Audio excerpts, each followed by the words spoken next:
Hello बच्चों, let's read out the question first. A round disk of moment of inertia I2 about its axis perpendicular to its plane and passing through its center is placed over another disk of moment of inertia I1 rotating with the angular velocity of omega about the same axis. So the final angular velocity of the combination of the disk is. So basically question बोल के आ रहा है, उसको understand करते हैं. सो देखिए, कुछ इस तरीके से एक रोटेटिंग डिस्क थी, ठीक है, जो कि the axis passing through out this centre, वो परपेंडिकुलर टू द एक्सिस जो बोल रहे हैं ना, वो यानी कि उसके सेंटर से पास हो रहा है, ठीक है. सो इसके अराउंड वो क्या कर रही थी, रोटेट कर रही थी. अब इसका जो मोमेंट ऑफ इनर्शिया बोल रखा था वो हमें I2 बोल रखा है. अब हमने क्या किया, एक अनदर डिस्क को लाकर इस पर प्लेस कर दिया, ठीक है, जिसका moment of inertia about the same axis कितना हो जाता है, I1 हो जाता है, ठीक है. और जो एंगुलर वेलोसिटी है वो हमें बोल रहा है ओमेगा के इक्वल है. तो जब हम इस दूसरी रोटेटिंग डिस्क को इस पर लाकर रखेंगे, so final angular velocity of the combination क्या होगा वो हमें यहाँ पर कैलकुलेट करना है. तो चलिए स्टार्ट करते हैं हम सॉल्यूशन से. But before of its, let's talk about the key concept which we are going to use here for this question.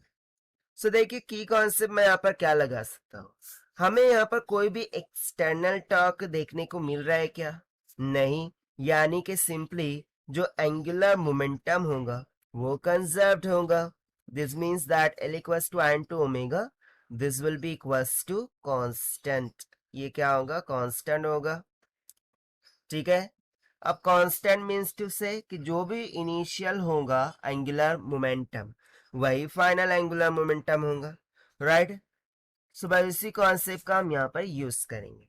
So देखिए, फ्रॉम द कॉन्सेप्ट, यदि मैं यहाँ पर बात करूं, ठीक है, यदि मैं बात करूं सिर्फ और सिर्फ इनिशियल केस की, ओके.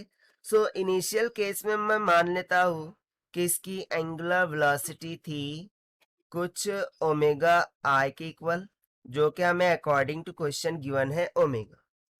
अब फाइनल कॉम्बिनेशन के बाद इसकी स्पीड हो जाती है angular velocity okay omega of F, जो कि हमें फाइंड आउट करना है as per the question, right. सो इसके लिए मैं simply conservation of angular momentum लगा दूंगा. सो ये हो जाएगा initial moment of inertia into initial angular velocity. This should be equal to final moment of inertia into final angular velocity. I want to find final angular velocity.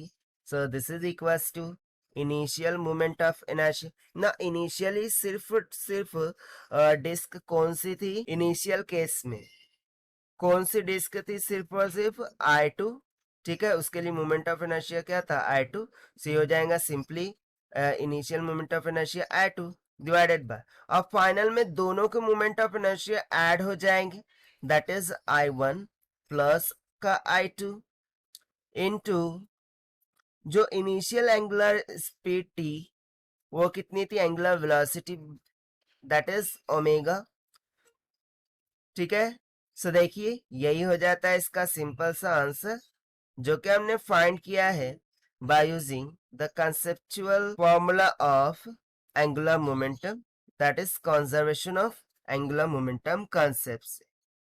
So according to this, if we try to match with the option, so यहाँ से जो option B है, this will be the correct answer for this question.